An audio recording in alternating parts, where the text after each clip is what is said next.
तर हा प्रिव्ह्यू तुम्ही न बघितलाच असेल मित्रांनो। तर असंच बॅनर बनवण्यासाठी तर सर्वात पहिल्यांदा मित्रांनो तुम्ही पिक्सल लॅब ओपन करा। तर मित्रांनो तुम्हाला सर्वात आधी फ्रॉम गॅलरी मधून तुम्हाला मटेरियल ऍड करून घ्यावं लागेल। मटेरियलची लिंक मी डिस्क्रिप्शन मध्ये दिलेली आहे, तर तुम्ही डाउनलोड करून घ्या। तर सर्वात आधी तुम्हाला बॅनर साठी बॅकग्राऊंड ऍड करावा लागेल। बॅकग्राऊंड ऍड केल्यानंतर तुम्हाला वरती प्लसचा आयकॉन दिसेल, त्यावरती क्लिक करून त्यानंतर तुम्हाला 2 नंबरचा PNG ऍड करायचा आहे। त्यानंतर रिलेटिव्ह साईज मध्ये जाऊन दोन्ही पण 100 करून टाका। त्यानंतर तुम्हाला सेम हेच प्रोसेस करायचा आहे।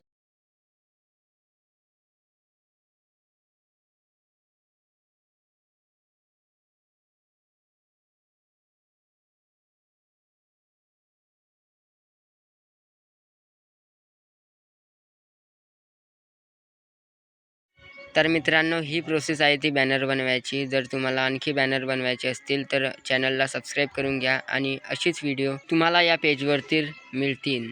तर आता सबस्क्राईब करून घ्या।